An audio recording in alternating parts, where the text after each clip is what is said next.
नमस्कार, स्वागत है आपका मेरे इस चैनल कथा और कहानियाँ में। आप सभी को काली पूजा की हार्दिक शुभकामनाएं। दिवाली के दिन देश भर में मां लक्ष्मी और प्रथम आराध्य भगवान गणेश की पूजन की जाती है। हालांकि पश्चिम बंगाल, उड़ीसा और असम में दिवाली के दिन मां काली की पूजा की जाती है। बंगाली परंपरा में दिवाली को काली पूजा कहकर ही संबोधित किया जाता है। मां काली की पूजा को लेकर धार्मिक मान्यता के अनुसार रोचक कथा है। मान्यता है कि मां काली इसी दिन 64,000 योगिनियों के साथ प्रकट हुई थी और उन्होंने रक्तबीज सहित कई असुरों का संहार किया था। पश्चिम बंगाल में कुछ लोग इसी पवित्र पूजा को शक्ति पूजा भी कहते हैं। कार्तिक महीने की अमावस्या की रात जब पूरे देश में दिवाली मनाई जाती है तो पश्चिम बंगाल, उड़ीसा और असम में इस दिन काली पूजा होती है। माना जाता है कि आधी रात को मां काली का विधिवत पूजा करने पर मनुष्य के जीवन के संकट, दुख और पीड़ाएं समाप्त हो जाती है। शत्रुओं का भी नाश हो जाता है और जीवन में सुख समृद्धि आने लगती है। अब आइए हम कथा को शुरू करते हैं।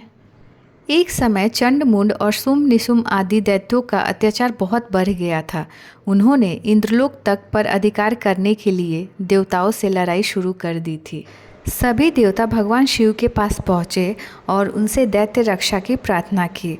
भगवान शिव ने माता पार्वती, जो जगजननी के रूप में पूजी जाती हैं, के एक रूप अम्बा को प्रकट किया। माता अम्बा ने इन राक्षसों का वध करने के लिए मां काली का भयानक रूप धारण किया और अत्याचार करने वाले सभी दैत्यों का वध कर दिया। तभी एक अति शक्तिशाली दैत्य रक्तबीज वहां आ पहुंचा। रक्तबीज की विशेषता यह थी कि उसके रक्त की एक बूंद जमीन पर गिरते ही उस रक्त से एक नया राक्षस पैदा हो जाता था, इसीलिए उसे रक्तबीज कहा गया। मां काली ने अपनी जीभ बाहर निकाली और अपने तलवार से रक्तबीज पर वार किया और उसका रक्त जमीन पर गिरे उससे पहले ही वे उसे पीने लगे। जब रक्तबीज का खून जमीन पर गिरा ही नहीं तो नया राक्षस कहाँ से पैदा होगा। इस तरह रक्तबीज का वध हुआ, लेकिन मां काली का क्रोध शांत नहीं हुआ। वे संहार की प्रवृत्ति में रही।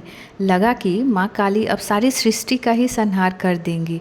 भगवान शिव को इसका आभास हुआ तो वे चुपचाप मां काली के रास्ते में लेट गए। मां काली भगवान शिव का ही अंश है, इसीलिए उन्हें अर्धनारीश्वर भी कहा जाता है। उन्हें अनंत शिव भी कहा जाता है, क्योंकि उनकी था कोई लगा ही नहीं सकता। जब मां काली आगे बढ़ी तो उनका पैर शिव जी की छाती पर पड़ा। अनंत शिव की छाती पर पैर पड़ते ही मां काली चौंक पड़ी, क्योंकि उन्होंने देखा कि यह तो साक्षात भगवान शिव हैं। उनका क्रोध तत्काल खत्म हुआ और उन्होंने संसार के सभी जीवों को आशीर्वाद दिया। इसीलिए कार्तिक अमावस्या को सर्व दुख हारिणी, सदा रक्षा करने वाली सुखदात्री जगमाता काली का विधिवत पूजा का विधान बना। इस दिन पूजा को शक्ति पूजा भी कहा जाता है।